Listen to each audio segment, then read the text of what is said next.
What's up and welcome back. I'm John Stark from BackTheMovieGuy.com, your favorite blind film critic, and today I'm going to review Weapons.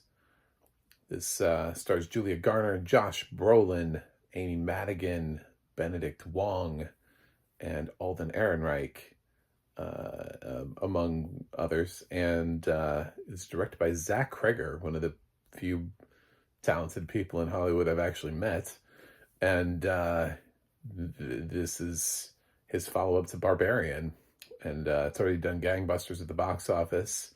They just announced that they're going to do a prequel centered around Amy Madigan's character. I guess once Kreger finishes, he's currently working on the Resident Evil reboot, and we'll see how that goes. Based on his love of bizarre gore, I think it might ring true to people who like the Resident Evil franchise and are looking for something like that. But Weapons, is it the bomb that you've been looking for in your life, or is this a film that fails to reload? I'm running out of Weapons jokes. Subscribe for awkward jokes on movies. So at 2:17 in the morning, all the kids in this town who are in this one specific class that is taught by Julia Garner's character exited and just ran from their houses for no apparent reason whatsoever and just went missing. And it's about this town going through and trying to, figure out what happened, where these kids go. I had some thoughts and some beats on this. I know I'm seeing this a little bit after everybody. Barbarian was interesting because it felt like it was a film that built and built, and it was always about like, well, what's in the basement? Well, what's behind the door? And then once you got what was behind the door, you're like, oh my God, what the hell is this? Weapons is a little bit more, it builds in a different way in that you see it from all these different perspectives. So you start off with Julia Garner. She's the first perspective, and you just sort of move through kind of like the six main cast members, and you pick up at different points in the story, and it slowly builds the complete story as you watch it. There's Garner as the teacher, Josh Brolin, who plays a construction worker slash dad of one of the kids who ran away into the night. Alden Ehrenreich plays a cop who also has a connection to Garner. Benedict Wong is the principal of the school. We have there was one kid in Julia Garner's class that didn't run into the night. He's one of the perspectives. And then there's this Austin Abrams plays this kind of like homeless junkie who offers another perspective. So this film's been getting awards buzz because we haven't seen awards movies this year. So naturally, that would be why that happens. Do I think for a second that Amy Madigan's getting a supporting actress nomination this year? No, I do not. I think that because the substance happened, we're now starting to just widely project horror movies into the Oscars. They're not as open as you think they are, guys. Just take a step back. Yeah, the substance happened, but the substance was also a long time coming for Demi Moore. I don't know that a supporting actress nomination for Amy Madigan is going to have the same effect as a campaign for Demi Moore, who had never been nominated before. So, Weapons is just a Zach Kreger horror movie. I doubt it. I mean, it's a good performance. It's definitely, it's an interesting, fun performance. I liked it. Like, it's a personal favorite of mine from the year, but I could also say the same thing about Sally Hawkins from Bring Her Back. I think they both were fantastic performances in horror films. I don't think either one of them would get nominated. Maybe one of them should. Uh, that's definitely debatable. So, uh, I, so as the story was unfolding, I noticed, uh, we're supposed to believe that the cops are doing everything to try to find these kids. 17 kids just got up and ran in the middle of the night. It doesn't feel like that. It doesn't feel like 17 kids got up and ran away in the middle of the night. And I mean, we're told that they're doing everything, but I didn't feel like they were doing everything. You don't really feel like there are boots on the ground, that there are people doing searches through the woods. You know how you see on like those TV shows where like the communities get together and they like stand shoulder to shoulder and they just sort of like walk through the woods with flashlights. Wander around town, trying to find out. I mean, they do kind of investigate. We see a little bit of the fact that they go to the one kid's house, Alex, and check on him with his parents there, and see what's going on there. Do a really poor job of it, obviously, but uh, they make an effort, I guess. But yeah, I think I needed more. Like, I needed more of this town feeling like it was at a fever pitch. It's like, it's weird because Josh Brolin's character feels like the character, like the devoted father who's not going to give up on his kid because his kid's been missing for 10 years. But he hasn't been missing for 10 years. He's been missing for a very short period of time. And he keeps running to other people who have kids missing. And they're just like going about their day. Like, he goes up to one person's house and he's like, hey, can I see the camera footage? And like the wife isn't like beside herself. The dad is just, I don't know, coming back from work like it's just any other day. These people all have, like, 17 families in this town are missing a child. And it doesn't feel like that at all. I think that's what Zach Kreger misses out on. I think he's very much into the horror element of it. And for people who like gore, he's got some really weird gore in here.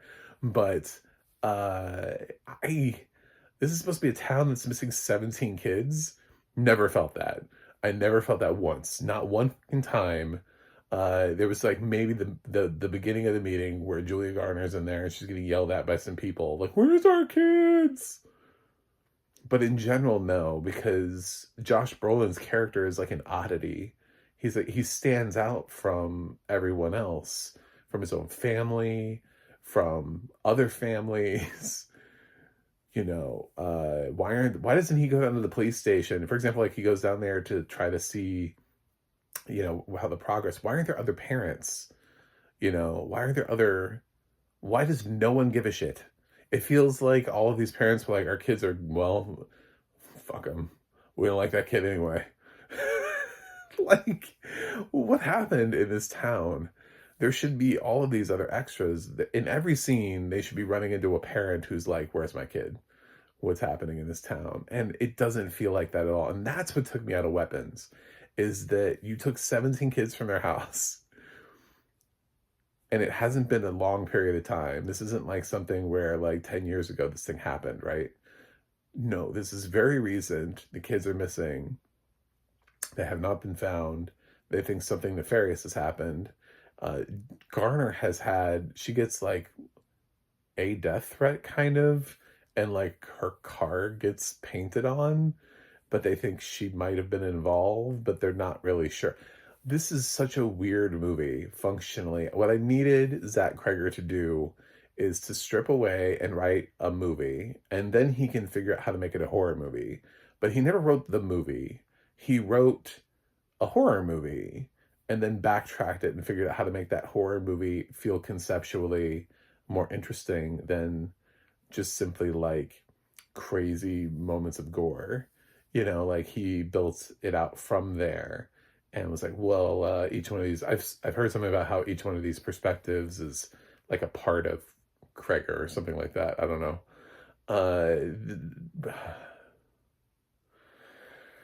So I didn't love Weapons. I liked Weapons. But for people who are like, is this going to be in your top? It's not my top in films of the year. because I think that's what was missing for me from Weapons. And it's an odd take because I haven't heard anybody else be like, what the fuck is up with this town? Because that was that was what took me out of it. Was it never felt like a town that was missing 17 kids. It felt like a town. Once you lose that opening sequence where they're at that press conference, it just feels like everybody just moved on. And the people we run into, there should be people all over the place, like calling out their kids' names. They should be organizing. He should have taken those moments to have these beats where in and around the story we keep running into people who are looking for their kids, which actually would make this series more interesting considering the kids are not dead. They are somewhere. So when you know that everybody's out there looking for them, it actually reinforces the strength of his plot instead of, well, they're getting away with it because none of the parents except Josh Brolin apparently are out there doing anything to look for them. So yeah, it just kind of felt like everybody went about their day. And you could say, well, there's a witch involved here. Maybe she made everybody but Josh Brolin stay at home. Come on. Anyway, this is not. I know people love Weapons. I know people. Maybe you're watching this for the first time and you're like, you're right. Or maybe you're watching this and you're like, fuck you for ruining my movie. Now that's all I'm gonna be able to think about. I don't know, but for me, that was all I was thinking about was where are the other parents? Why is Josh Brolin's character treated like he's this oddity? This like parent who won't give up. He's treated like that parent whose kid has been missing for like an uncomfortable amount of time, and people don't like they want to show sympathy for him, but they also don't know how. But even in that one interaction that he has with a parent of another kid that's missing, it's such a weird interaction, you know? Uh she feels very standoffish, like get the fuck off my bed, but there's no backstory to that. There's no reason for her to be, like why aren't they just immediately like crying together or being upset about, you know, missed opportunities, I think. I know it's a horror movie and that's like the main balance, but the fact that the town can't find the kids and you continue to reinforce that by having these parents that can't stop, won't stop, I think actually just makes your story stronger. I think if the film had them wandering around and even though you have your main plot, imagine if in like every scene there were parents and they were constantly doing things and they were asking, and Julie Garner kept running into people and other characters and Josh Brolin kept running into other parents instead of just apparently one parent, like what if that was the case? What if Alden Ehrenreich, who's just like driving around the streets looking for crime, what if random people on the street just kept stopping him and they're like, have you heard anything? Do you know anything?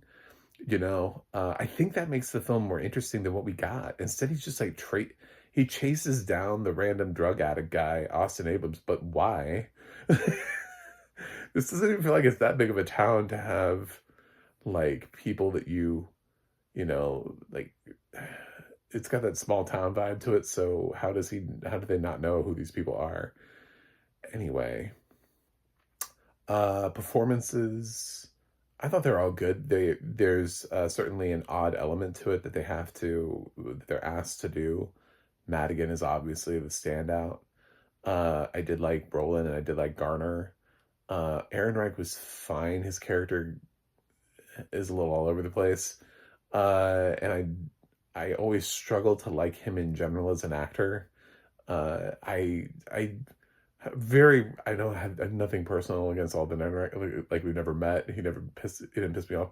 He's one of my least favorite actors. His screen presence, just having him on camera, I struggle to find out like that thing that they have, that it factor.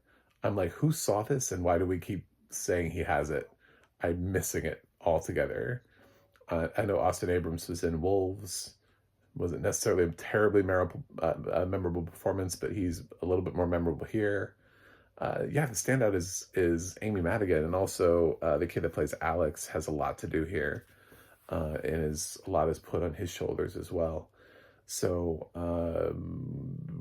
appropriately, Benedict Wong doesn't really do that much, and by the time you get featured to Benedict Wong, it's not even that rewarding of sequence. His sequence is very weird. I mean, it's more rewarding for I would say Amy Madigan's character than it is for his character ends up. Anyway, I wonder if this is going to inspire like a whole bunch of kids trick-or-treating for Halloween, running around with their arms in like certain positions. Like they're all like running down, like you peek your head out the window and see kids just like running down the street. I wouldn't see them because, again, blind film critic. But by the way, this film does have audio descriptions done by Deluxe, Laura Post, I believe. I did not stay till the end for that. But that's my guess. That's my hot guess based on, it's funny when you get to the expectation part of it. And you're like, I think I recognize this voice, which means it's probably this. So I feel confident enough to credit it. And yeah, I mean, it was really good audio description. I think the couple moments of gore, the sort of the real gore, like there are some moments where it's like there's some violence, some graphic violence, but then there's a couple moments of, whoa, shit. What the fuck is going on here? Like he had that in Barbarian too. Like there was some like, oh well, that's not pleasant, and then there was like, oh my Jesus. So yeah, he's got a couple doozy moments here that solidified that R rating. I met Zach through way back in the day when he was actually attending screenings to promote Miss March, the film that he made with his Whitest Kid You Know buddy, who has since passed away.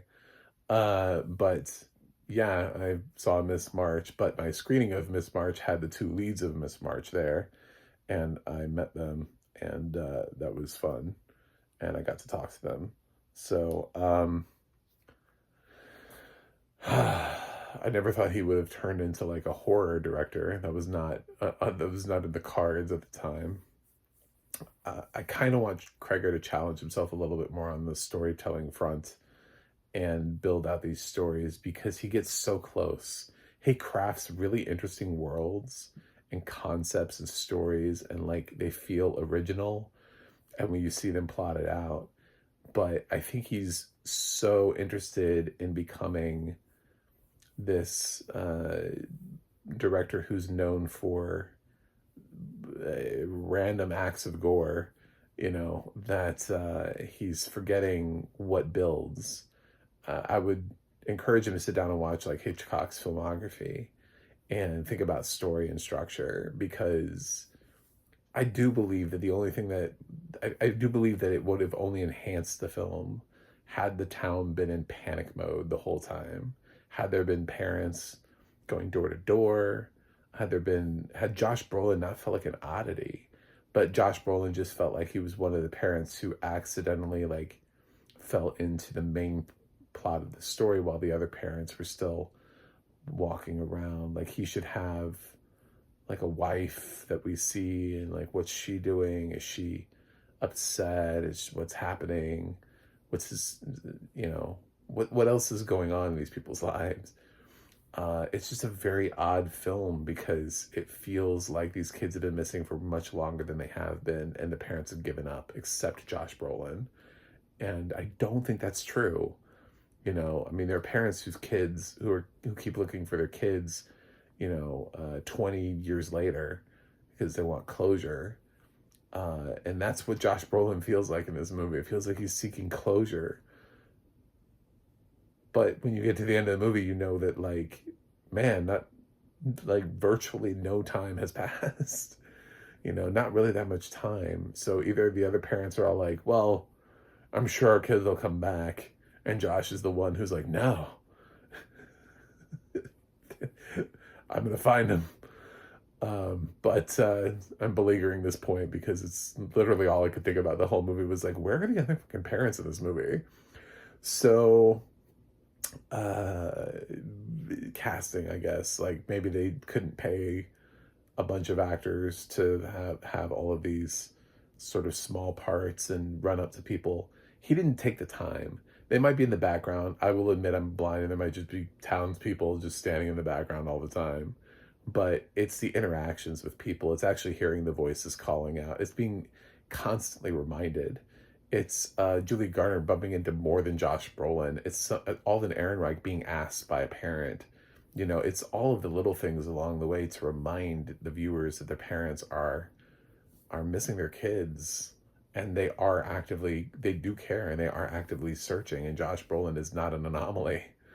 Anyway, Weapons, creative, interesting. Amy Madigan, fantastic, just like Sally Hawkins was earlier this year, and bring her back. Just a fantastic performance. But Oscar chances, I just think we haven't seen enough Oscar movies, and also the conversation in supporting actress from people who have gone to the festivals has been kind of muted. So there aren't like a wealth of supporting actress nominations that feel like they're crowding the category to push Amy Madigan out of it. So it feels like she can float, and she probably will float, and she might even get in somewhere at like a Critics' Choice Award or something like that. But making it all the way to the Oscars, no. No, I do not see that happening. I think Tilda Swinton has a better chance for Ballad of a Small Player than Amy Madigan does for this. So I'm going to give Weapons 7.1 out of 10. I do think there's a lot of creativity here. I actually like Barbarian maybe a little bit more than this. And that's a hot take. Although this one does feature Amy Madigan, who I think is the best performance Zach Cregger has gotten out of a movie of his. So there's that. But challenge yourself, Zach. Write a story first, and then write the horror element of it. You know, craft something that is enticing, that is captivating. You know, Edgar Allan Poe's works are inherently just creepy and gothic and well written. And then there's like the fact, you know, the creepy factor of everything that sort of comes into it after he's written the thing. I kind of felt like we walked backwards. I felt like you knew kind of where you wanted to end, and you walked backwards from that. And I just didn't ask yourself enough important questions along the way. So thanks for watching. Thanks for subscribing. And I'll see you guys on the other side.